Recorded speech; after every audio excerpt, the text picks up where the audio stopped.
when you're young and lucky, you can be a little arrogant, right? And I think my first startup I joined, I wasn't the CEO and founder of, and I was literally 21 years old right out of college, and it was called Gist. And I met this guy, T.A. McCann, 20 years older than me. I met him on Twitter through his assistant. That's literally how my career started out of Western Illinois.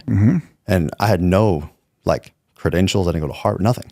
I was just building little widgets on top of Twitter. And I meet this guy, and long story short, his assistant wanted me to meet him. I'm in Seattle. I go meet him in a pool hall. We have beers for 4 hours. He's a legend in Seattle.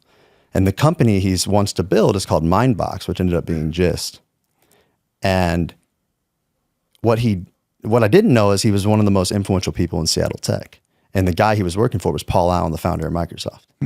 And Paul wrote us our first $1 million check. Wow. We did this company. We grew it we raised $3 million from Foundry Group. Brad Feld is like a VC, phenomenal VC.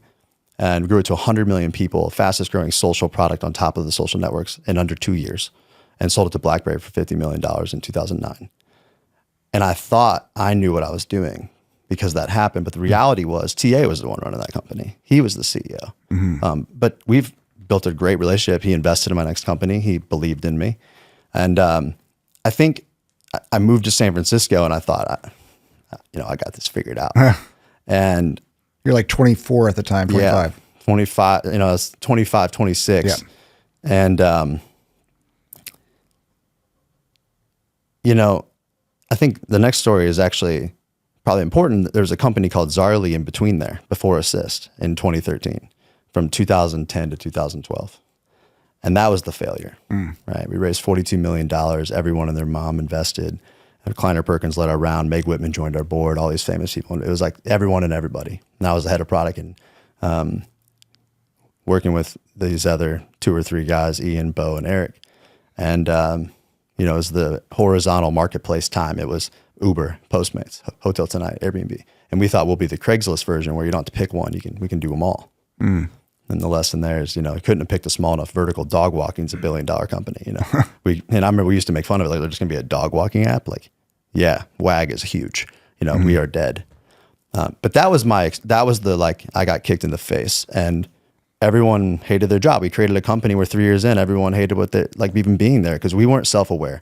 We were not able to be honest that it wasn't working. We were so full of shit. We'd run around and be like, no, we're just going to make it. This is amazing. This is the greatest thing. We've raised 42 million. We got this and that and this. And we were so validated by everything outside of ourselves. So that led me to Assist. And I think Assist, I tried so hard to build a culture I was proud of going through that lesson. Man. But when it got hard, I didn't realize how much I was struggling with my own loneliness, alcohol. Like I was just fueling the pain with alcohol. And I could justify it because every meeting, every night, I could have a business dinner in New York, different person every day. And the more venture I raised, I say it looks like my weight chart. It's just like unhealthy. Gotcha. But I was trying so hard and I was really proud of the culture we'd built. Sure. We cared so much about the team, so much about the employees. But the reality is we were 10 years early on chatbots. And it was hard because we were so fucking early. Yeah. We were so early, but there was all these validation things. Zuckerberg's like the future is AI and messaging. Apple Business Chat opened. We launched the first Phillies chatbot to order beer in seat at the Phillies Stadium. Went from 3 orders in the app to 80 orders in one night per section.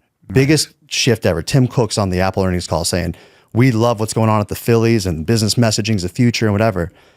And there's all these signals, but the consumer wasn't there yet and the bots weren't good enough.